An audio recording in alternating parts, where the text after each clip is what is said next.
This is Undaunted.Life, a man's podcast. I'm your host, Kyle Thompson. Let's get into it. All right, guys, today I've got a special return guest on the podcast. His name is Markwayne Mullin. So he has been on this podcast a whole lot lately, and for good reason, because he is making his final push to become a member of the United States Senate. So he is running to represent the state of Oklahoma as one of its two senators. So he defeated his runoff opponent, T.W. Shannon, back in August after garnering about 66% of the vote. He came on episode 340 of this podcast, and he came on a couple of weeks ago. I can't remember the episode number, but he's talking a lot about what is concerning to Americans that are voting in this election cycle. Because, guys, if you're listening to this on time, we are less than 3 weeks away from the midterm elections. He's currently in Congress. He's a United States House of Representatives member representing the 2nd Congressional District of Oklahoma, but he's not just that. He's also a businessman. He runs Mullin Ranch and other businesses. He also is a former MMA fighter, so we love that. So he's 3-0. He's not afraid to get a little bit crazy on the mats. But in this particular episode, again, this is his final push, right? So at the end, he's going to give his final plea to the voters of Oklahoma as to why they should pull the lever for him on November the 8th. But we talk about what he thinks about his race and how he's very excited to basically sprint through the finish line. Again, he breaks down why he thinks the GOP is not just going to take the House, but also the Senate. But then we dig into inflation. So that's the number one thing on everybody's minds right now, especially, when you go to the grocery store and when you're buying just about anything, the prices don't even make sense. I mean, every time you go to the grocery store, it is just absolutely flummoxing what you're looking at and the types of things you're having to deal with in your families. And a lot of people that listen to this show, maybe you've got a good amount of money and this doesn't bother you, but the overwhelming majority of people in America, they are really, really hurting right now. So I ask them, hey, if the GOP does take over the House and the Senate, what can you actually do with the Biden administration running the White House and running the Fed and running all the different things that they do? What can you do? So I really like the detail he got into on that particular question. But then also I asked him about something, because maybe you don't know this about Markwayne Mullin, but he is like really, really good friends with Tulsi Gabbard. He actually called Tulsi his sister. Like, that's how they consider each other. And again, last week, if you're listening to this on time, that's all anyone could talk about was the fact that Tulsi Gabbard left the Democratic Party. And she did so by posting this video online. And then she went on Joe Rogan and she went on, Tucker Carlson show and all these different things, basically explaining why she's leaving the Democratic Party. So he has a little bit of knowledge that people maybe didn't know that this was coming for a while. And so he gave us some insight on some of the conversations that they've been having. But guys, it's a fantastic opportunity to have a guy like Markwayne Mullin on our show. We're so excited to have him on the show. And again, I just want to also remind you guys, since you are jiu-jitsu guys and he's a jiu-jitsu guy and I'm a jiu-jitsu guy, we are sponsored by Origin Maine. Well, you can't exactly say sponsor. We're like partners, right? We're basically like brothers. We're like blood brothers here, but we just love everything that they're doing over there at Origin and Origin Maine. So on the Origin side, they've got the best skis on the planet. They've got boots, they've got jeans, but also on the Jocko Fuel side, they've got his protein shakes. They've got, his energy drinks. They've got all the different supplements over there. Guys, we want you to make sure that you use their products. We want you to make sure that you're supporting a company that makes every single thing that they produce here in the United States. Every single thing you will buy from them is made 100% here in the U.S. by United States of America hands and the citizens of this country. So we love this company and want you guys to support them. But if you go to originmaine.com or Origin USA, you can just plug in my promo code at checkout. That's just my first name, Kyle. That's Kyle, to get 10% off of your order at Origin Maine. That will be in the show notes. So guys, use my promo code Kyle to get 10% off your order. But I'm not going to keep Markwayne from you any longer. So without further ado, let's get into it. Markwayne Mullin, welcome back to Undaunted.Life, a man's podcast. Thanks for having me on, man. Your beard looks sharp. You look all trimmed and good, and I'm just like, wow, I need to go to the barber or something. Well, here's the thing. I was going to make this my last question of the day because I need to deflect some of the attention off of my fantastic beard back to you for a little bit, okay? Because this was going to be my last question of the day, but I'm going to blow it up, and I'm going to ask you now. If you are elected to the United States Senate, will you keep the beard? Because I feel like some guys, they're like, oh, I'm in the Senate now. And, maybe I'll try the beard for a little bit and then get rid of it like what Ted Cruz did or something like that. Because I got to be honest with you, if you're not keeping the beard, I'm going to at least have some hesitation when I go in the booth on November 8th. Well, I got to tell you, Ted Cruz's beard looked awful. First of all, he couldn't grow a beard. So it wasn't the best. You can't compare that one. I would already shave my beard if it wasn't for my wife. Okay, a beard is a lot of work. I grew it out because, man, I'm tired of shaving. My Lord, shaving takes 3 minutes. Trimming the beard up is forever. And so as soon as my wife tells me she wants it gone, it's gone. But it's been 5 years, 6 years. maybe 7 years. I think it's been 7 years, 6 years at least since I came back from overseas, and I shaved it, and it was pretty bushy. My beard grows like this. It doesn't grow Yeah. like real fancy Duck Dynasty beard. My beard Yeah. like I look like a chia pet, and so I shaved it, and she's like, I kind of like the beard, and I was like, who is he? No. I mean, something's wrong here because for 20 years of our marriage, you wanted me to be clean shaven when I came to bed, and now I've been gone for a while, and now you want me to keep the beard. I mean, just tell me who he is. No, what she did is she experienced the true grandeur of actual manhood and manliness. And she's like, yeah, daddy, give me some more of that. But here's the thing. If you do get into the United States Senate, I mean, then you're going to be invited to all those private, eyes wide shut parties and all these other crazy different things. You'll probably have two different people that their only job will be to trim your beard for you. I mean, this is going to be all good, Markwayne. Oh yeah, man, I'll get into waxing and everything then. Yes, I'm all about that. As Yes. long as we keep the waxing above the clavicles, we should be okay. But I guess we need to get into exactly what we want to have you on here for today. So the last time we had you on, which was just a few weeks ago, obviously we were talking about the race as it pertained to right then. But guys, if you're listening to this on time, we're less than 3 weeks away from the midterm. So November 8th are the midterm elections. They are right around the corner. So let's talk about your campaign first. You're campaigning against Democrat Kendra Horn, trying to get into Congress. I've seen what the polls say. You probably have some different polls that we haven't seen, but tell me about your race. How's it shaping up? It's looking good. I mean, we set out in end of February when we made our announcement, actually driving to the high school state tournament to coach my boys. We set out down there, and I made the announcement. We're in it to win it, and that hasn't changed. And so we're still driving hard. Our message has resonated. We're not getting in the weeds. Of course, she's gone negative, trying to do everything she can to come after us. I ignore her and run our race. Our whole theme of our race is to do the right thing the first time. That's, if you get my challenge coin, that's what it says on it. Do the right thing the first time. It says my priorities are God, family, and then everybody else. If I take care of those two first priorities, I'm taking care of everybody else. And so what we want to do in this race is to let people know who we are.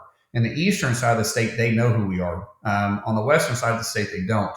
So we've done a really hard press on advertising, honestly, us as a family, who we are as a family, what our stances are, and why. And we've been pretty bold about those. We've been taking a strong stance on women's sports and making sure people understand that my daughters can compete with anybody as long as it's on a fair playing field. And that's what Title IX is what it was intended about. To taking a strong stance on abortion. We make it very clear that we have 3 adopted kids, right?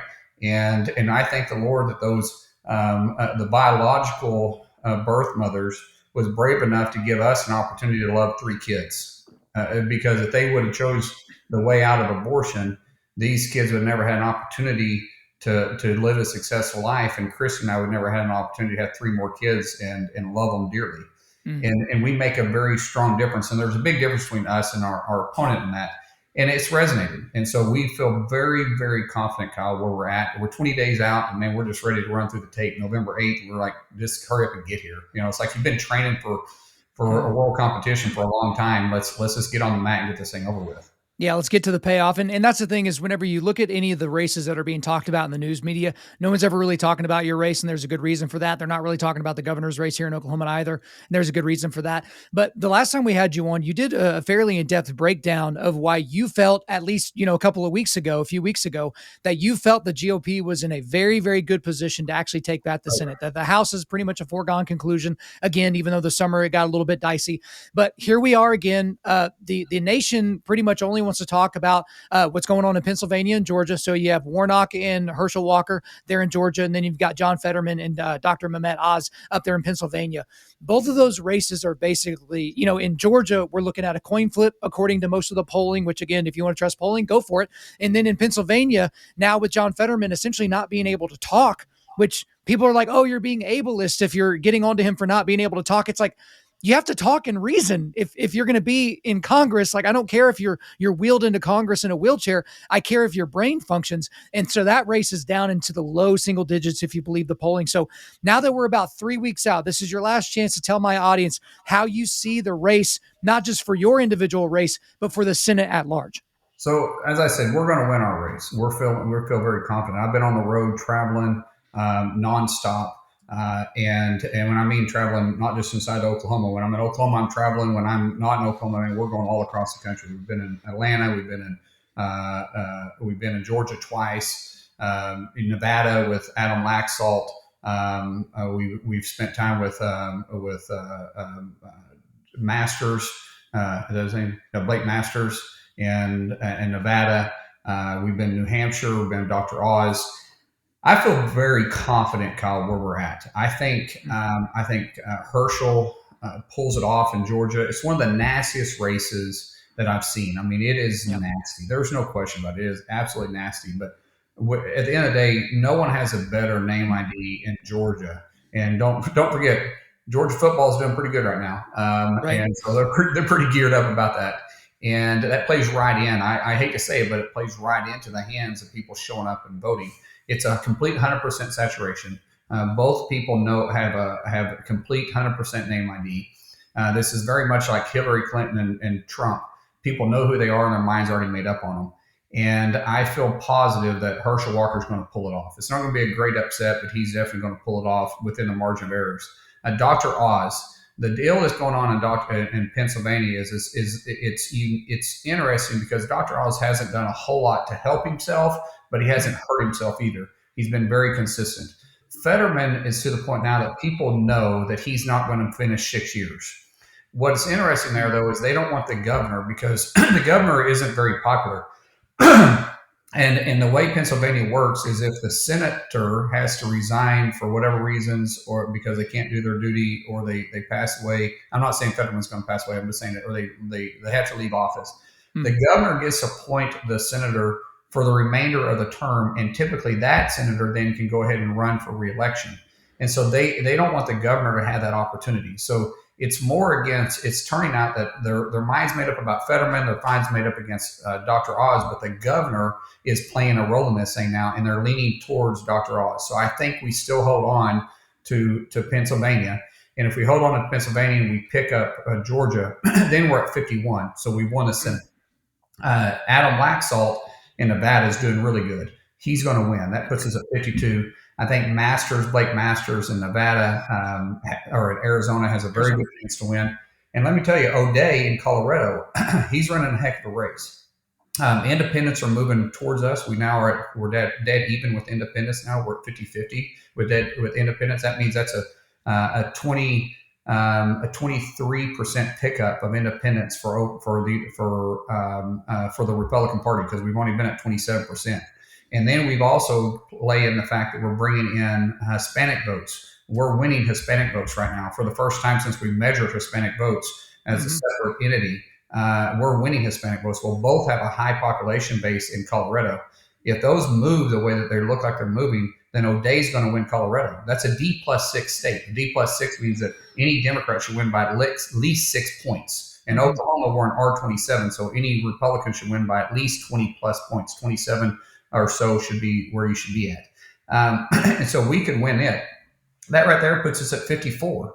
Now, I don't think we could win much more than 54, but we could win Washington State. We could win New Hampshire. We could win Vermont. I don't think we're going to win all 7 because there's 7 states at play. But I feel very confident we're going to win. So I appreciate going into that detail again. One quick question on Mehmet Oz, and I don't want to spend a whole lot of time on this because we have some other things I want to get to. Part of me is, okay, I think people in the state of Pennsylvania are treating that as almost a placeholder. Like, hey, we just need to get this person in and they'll vote with the party and they'll go from there. My concern as a Republican is that Mehmet Oz would be just like Mitt Romney in that he is more of a thorn in the GOP side than he is an advocate for GOP policies. And again, it's hard to say that now, but I mean, is there any standing to what I'm saying or any of my fears there? Sure, I think it's legit, but you got one factor that is a hard factor to measure is Trump. Remember, Trump came out for Oz very early, very strong. There's some loyalty there that is due, and Trump has no problem with calling you out if you flip flop, if you duped him, if you misled him. there's a wrath to pay on that one.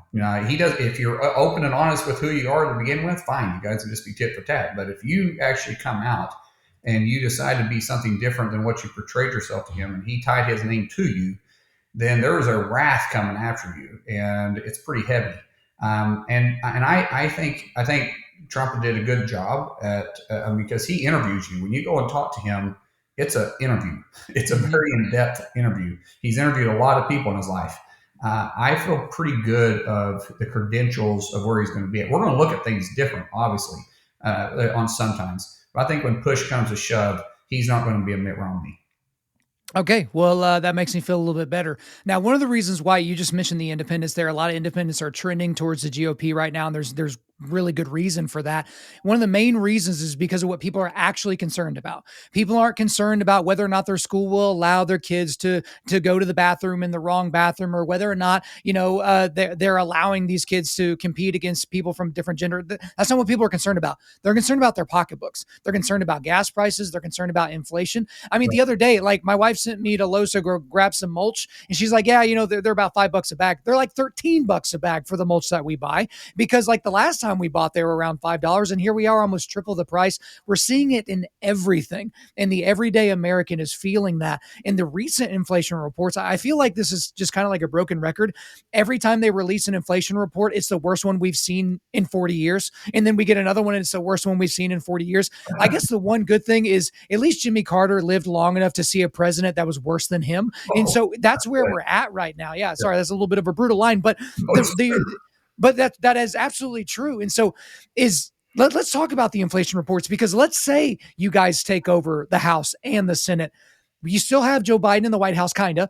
So what exactly can the Congress do to help with what everyday Americans are actually struggling with? Well, let's go back and talk about the fact you're putting mulch down. You do know it washes out every time it rains. So I am fully aware of this. All right. Now, would you like me to clip this and show that to my wife so I can be like, hey, instead of mulch, how about we just put concrete down? I'm okay with concrete beds. Or river rock, something that doesn't wash every time it rains. And not to mention, mulch is a little bad about termites, and it's not that we have termites in Oklahoma. So what a very poor decision making on your part. You're preaching to the choir here, okay? Like, this is just, I did my honey-do, so stop getting on to me. So let's talk about inflation. The most homes in Oklahoma heat with gas because gas prices have been so low. So we're not an all electric house. There's very few homes in Oklahoma that are fully electric. And so a gas alone to heat your house this year was going to be a 28% increase. 28% increase. Now you think about Oklahoma in District 2, which is all eastern side. The average household income is a little over $40,000 a year. Now, you think about heating your house at a 28% increase, then gas being over $4 a gallon just to get you back and forth to work, not to mention your drive to take the kids to school. Like Christy and I, it's a 30-minute drive to take our kids to school one way, which I say we take our kids. We have 3 teenage boys that are driving, so we don't really do that anymore, but still, yeah. Right. You think about that and the cost that's added in there. The average inflation rate is at 13.5% across Oklahoma. It's 8.8, 8.9, something like that across the nation. So Oklahoma is disproportionately hit high because of the oil and gas industry. So people are concerned about their pocketbook. You go to the grocery store, you see the amount of cost of everything that's went up. I mean, everything is through the roof. You go to a restaurant, my Lord, restaurants it's $30 to go to McDonald's right now. And I'm not saying that it's too high. That's just what their prices are. Christy and I, we own a restaurant on top of all the other companies we have. And you can't keep a consistent pricing on the menu. Chicken alone has went up 110% just for chicken, not to mention your beef prices. And that's your proteins, right? Your little cups of extra salad dressing that everybody likes. Used to, we didn't even pay attention to those. Now we figure those cost us $0.25 every time we send them out of the kitchen. That's how much the little plastic things have cost with it. And so it's cost is running rampant to us. And and Biden, he said this weekend while he was eating his ice cream, that the economy was strong. And completely tone deaf. Yes. And when he starts talking about the inflation, he says there's zero inflation. He doesn't understand what's happening, and that nor can they admit that it's happening. Because if they admitted to it, Kyle, then they would have to admit that their policies have failed. Right. And that's not what a socialist country does. That's not what a socialist dictator does. That's not what socialists do. They don't admit that it's their policies. They blame on somebody else and make the argument, this is why we need to take control. Because if you had let us take control, we could solve this. But it's these bad people over here that's causing this to happen. And at the same time, ignoring the fact that it's their decisions that's drove us to this point. And it's not that hard to fix. The first thing you got to fix for inflation is you got to fix energy. Energy is the backbone of every product. It is the beginning and end of every product. It's the beginning of a product being made.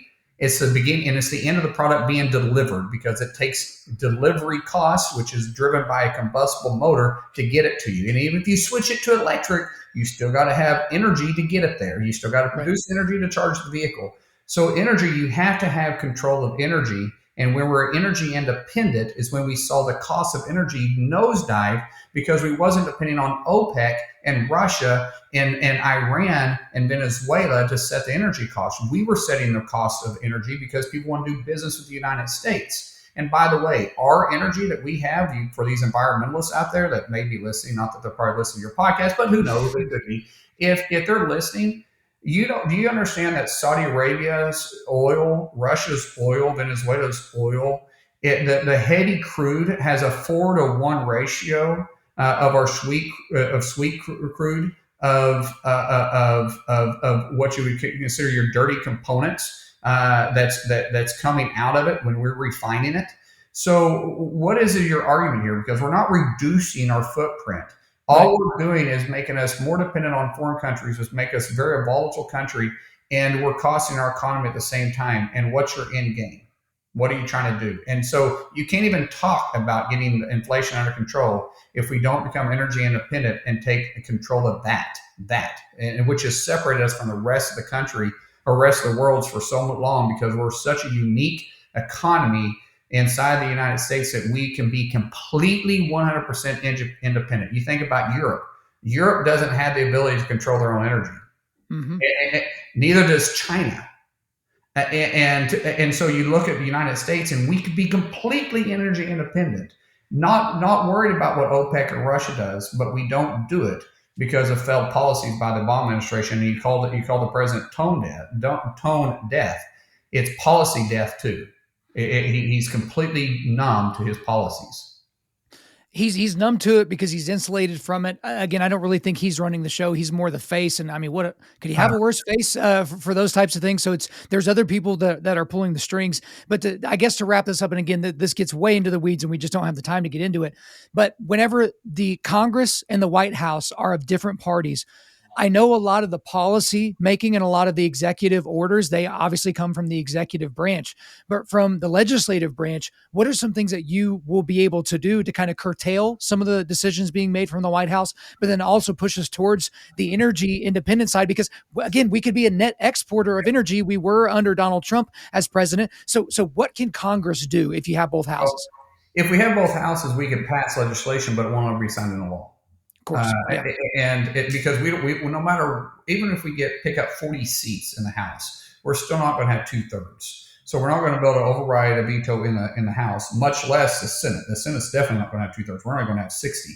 So we can pass legislation, but there's not going to be anything that legislative we're going to be able to do to reverse the policies, because it takes legislation to override an executive order. And for that legislation to go into law, guess who has to sign it? It's the President of the United States who signed the executive order. He can veto it. No one can override it.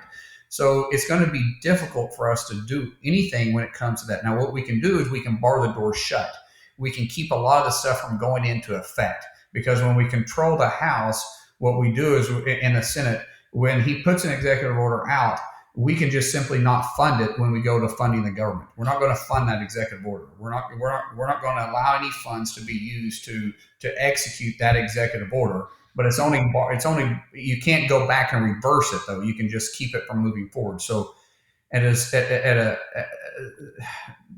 so to say, we're more like a doorstop when we don't control the White House. We can just kind of keep bad things from happening. But have I broke down the Chevron deference for you? Because this is what's No. important. Okay, so why all of a sudden do we hear so much about executive orders? Why is executive orders such a big thing? Because our founding fathers never intended for the executive branch to be able to make legislation, but they make legislation all the time through what they call executive orders. Well, how did that happen? Why did all of a sudden that take place? Because it hasn't been like this always. Reagan couldn't do this. Clinton couldn't do this. Bush 41 couldn't do this. So why is it now that Obama coined the phrase that says, "I call on Congress to act. If not, I got a pen and a phone." Well, go back to Chevron deference. What happened was in the early 2000s, Chevron sued the EPA and asked the court who has final say. If Congress passed legislation and the rulemaking, because the rules are wrote by the agencies that have that the legislation referred to, if it doesn't line up with Congress's intent, who has final say? And it made it all the way to the Supreme Court. In 2005, the Supreme Court basically ruled and said that Congress delegated that authority to the agency, therefore making them the experts. So the experts have final say. That happened in 2005. When Obama came into office, he took complete control of that. And instead of them just making rulemaking for legislation going forward, he took a very strong approach to it and said, I can reach all the way back to 1974 to the Clean Water Act, or 1972, I think, to the Clean Air Act. I might be wrong on those numbers, maybe 73. I'm really pulling that out, but it was early 70s. Where they come out and they said, well, let's redefine the word navigable bodies of water. Navigable bodies of water was really, where does our Coast Guard patrol? That's navigable bodies of water. We're going to consider that waters of the U.S. We have no control over that. Obama came in and redefined that by calling it literally intermittent streams. Anything that flows into a body of water that's navigable now has jurisdiction underneath the Clean Water Act. And he did that through executive orders. So that made all types of problems for the oil and gas industry and the farming industry. The Clean Air Act, with emissions coming out through our power plants, he started going after it and started going back towards the executive orders, going back towards and eliminating coal-fired power plants. He did that not through legislation, through executive orders. And so if we're going to make real changes to this, which causes, by the way, when you make changes that quick, our founding fathers wanted government to be dysfunctional, because they wanted to move very, very, very slow. We get frustrated, but when we're dysfunctional and we move slow as a government, that's exactly what our founding fathers wanted us to do. So we didn't have volatility inside the country, where you didn't have ups and downs, because you could have one ruling party come in and make sudden changes to it all of a sudden. But that's exactly what we have with executive orders, because you can have one president that can come into office on January 20th, undo all executive orders that were put in place, and put the whole country into a tailspin, which is what happened in January 20th of 2021, right?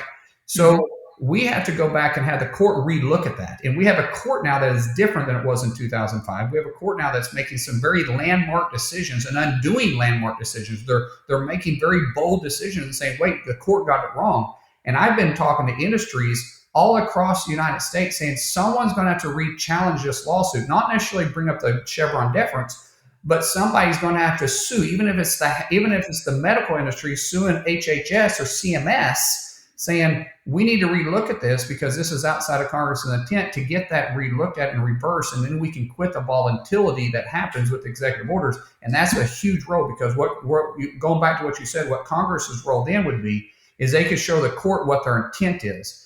Congress could pass legislation that mirrors a lawsuit that is being sued, that's being asked, that says, yes, Congress agrees with this. Outside the president, we need to take the authority back away from the president, put it back in the legislative branch, not the executive branch, the legislative branch. And so both chambers could pass it, even though it doesn't get signed into law. It sends a signal to the Supreme Court when they're making a ruling saying Congress agrees with what the lawsuit is asking. Well, and even beyond that, Markwayne, we saw this within a week of Joe Biden taking office.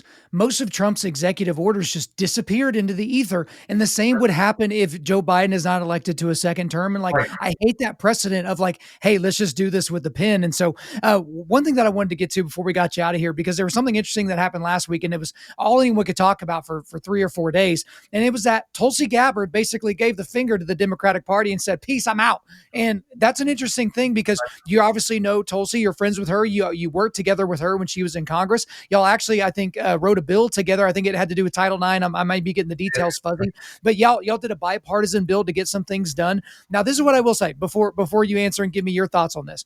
I've said before, and I've said on this show, whenever she was doing I'm the anti-establishment Democrat thing, I didn't think it was that impressive because like Republicans were like, oh my gosh, hanging on every word she would say. And it's like, guys, she's just saying things that are reasonable, but she's definitely a Democrat. Like she's not good on gun policy. She's not good on abortion. She's not good on immigration. She's not good on these things, but she does say some things that are completely counter to the nonsense woke narrative that we get from most of the Democrats that are currently in Congress. And so kind of a whirlwind. It seems like she's taken off the chains of some of the things she's been able to say. Went on Joe Rogan last week, went on Tucker Carlson. She's been making the rounds. What are your thoughts on her leaving the Democratic Party in the way that she did? Do you think she'll eventually run again for office as a libertarian or a Republican, or is she going to make up her own party? What do you think is going to be the future for her? Well, Tulsi isn't just a friend. She'd call me her brother, and I'd call her my sister. We're very close. We're very close to the family. Her husband Abraham is a very good friend of mine. My daughter wants to go live in Hawaii with Hawaii or with Tulsi and be her nanny when she has kids. That's how. Her father's an outstanding person. Her sister was a U.S. Marshal, and so was her brother-in-law. Great people. We have broke bread many times together. Done trips together. So in fact, she's going to be here a week from tomorrow. And we'll be doing events with us, staying right here in the house with us. That's how. So when I say sister, she's very close. We're going to be doing an event on the 26th in Tulsa, and the 25th in Oklahoma City. It'll be a lunch and a dinner. Oklahoma City will be a dinner or lunch, and then Tulsa will be a dinner. And so I've known this was coming for a while. To be quite frank, we knew she was going to leave the party probably a year plus ago. Mm-hmm. I'd say really close to after she lost her presidential bid for to be a Democrat, the Democrat nominee. And I believe she's going to become an independent, if I were to guess. Now, we haven't had those exact words, so we're not. I'm not trying to give you a wink and say this is what she said. If I were to guess, I have never pushed her on this subject because there is some political differences between us. My thing is that I'm okay with having political differences with you as long as you love that flag as much as I do that's behind me. No one can argue the fact her dedication to this country. We can argue political points. We can argue where we make decisions, but we all make decisions based on two things: the way we're raised and our experiences growing up. And those things don't change. And so we were raised different, and our experiences growing up, our life experiences growing up has been different. So we do have differences, but she loves the country for sure. So I don't really talk real heavy politics with her, just on the top lines, and then some issues we agree and we just kind of move into it. And so I would think she'd become an independent. And I don't know if she'll run for office again or not. She does such a phenomenal job. I don't know if you saw when she filled in for Tucker Carlson. She kicked it out of the park. She's got a knack for it for sure. Yeah. And so I could see where she could probably get a big deal on Fox, or I don't know, it was Newsmax. I don't know who'll pick her up, but I wouldn't be surprised if somebody didn't pick her up and paid her pretty good money and probably maybe keep her out of politics. But I know she has a desire to serve, and she wants to serve. That's her heart. She has a desire to serve in whatever capacity that would be. And if she made a decision to go do a talk show, it wouldn't necessarily mean it for the funding, for the money of it. She doesn't chase that. She's very unique, very different when it comes to that. It would be where she is in the best position to affect policy to which she believes in the most. And so she ran for office because that's what she decided to do. If she decided to go towards the speaking route, then it's because she thinks she can be more effective that way. And by the way, what she's doing right now has been dang effective. I've never heard anybody break down the current Democrat Party the way that she did and dissect it in a manner that made sense without actually coming like she had a vendetta against them. She didn't come across angry at him, Kyle. She just said, "This is the facts. Follow it." And I was very impressed and proud of her. Well, Markwayne, she did it in 90 seconds in a video that had millions of views after its first date. But this was the interesting thing about her leaving the Democratic Party. And I'm not the one that thought of this. Someone else said it, and I'd love to give them credit, but I can't remember. But typically when people leave the Republican Party, they have one name on their lips, and it's Trump. Oh, I can't do anything because of Trump. And Trump did this, and Trump said this, and he's orange, and he's bad. So they always say Trump. She managed to do a 90-second little soliloquy on why she's leaving the Democratic Party, and she named no names. Because she didn't need to. She didn't need to say Joe Biden or Bernie Sanders or Kamala Harris or Hillary Clinton. All she had to say was, this is what this part of the party has devolved to. Here's what they actually believe. And guess what? All the people that were mad at her, no one was able to disagree with or quibble with what she said. They were just mad that she said it out loud. But you know what? We're not going to keep going on Tulsi. We can probably talk about her later on. We're actually running up against time. But this is your last plea, Markwayne. This is your last plea to the people of Oklahoma that are maybe they're on the fence. Maybe they don't know what they're going to do on November the 8th. And so this is your last time where you can tell them, hey guys, this is why you should pull the lever for Markwayne Mullin on November the 8th. Well, our country's too valuable for us to lose it. So losing's not an option. And guys, I don't lose. I'm allergic to it. I'd rather die than ever quit. And so my fight for this country is still that. I had the best of both worlds. And what I mean by that is I get to do this. This isn't something I have to do. I get to do this. It's not my livelihood. And then behind that, I got a strong family with my wife and my kids that aren't just okay with me being in the fight. They're in the fight with me. And let me tell you, if I got those priorities right, then I'm good to go. And so, guys, losing's not an option, and I'm all in. I need you guys to join me because no one's going to fight harder than me. All right, that's all for me. Is there anything else you want to get off your chest? Kyle, I appreciate you, man. Always love being on your show. Markwayne Mullin, thank you for coming back on Undaunted.Life, a Man's podcast. Thank you. There you go, guys. I hope you enjoyed the return appearance of Markwayne Mullin on the show. But before we let you go, we are going to do a quick resilience boost. At Undaunted Life, our mission is equipping men to push back darkness with content that forges spiritual, mental, and physical resilience. And just a reminder, go to Origin's website. So that is in the show notes here. Go to Origin Maine or OriginUSA.com to check out the full line of Origin and Jocko Fuel products. That's geese, jeans, boots, protein, energy drink, supplements, and a whole lot more. Use my promo code Kyle to get 10% off your order. Just my first name, Kyle. And the links I've got for you today, I've got a link to Markwayne for Senate. So this is the final push. Go to his website. If you're on the fence, Okies, go to his website. I absolutely give him my full endorsement. I think you should vote for Markwayne on November the 8th. Go to his website to see why you should like that as well. And then I'll put a link to his other appearances on the show in the show notes as well. All right, guys, thanks so much for listening to this podcast. We do appreciate it. Wherever you're listening to this, please subscribe, rate, and leave us a positive 5-star review. If you want me to come speak live at your event or on your podcast, just shoot me an email to info@Undaunted.Life. That's info@Undaunted.Life. Follow us on Instagram and like us on Facebook, and check out our website for everything else, including how to donate to keep more content like this coming your way. Just go to www.Undaunted.Life. And as always, we want to thank the band August Burns Red for allowing us to use their music for our content. The music on this podcast is their song Cutting the Ties, which is off their 10th anniversary re-recording of their album Leveler. The links are in the description. I'm your host, Kyle Thompson. Remember, keep pushing back darkness, keep forging spiritual, mental, and physical resilience, keep seeking the Lion of Judah.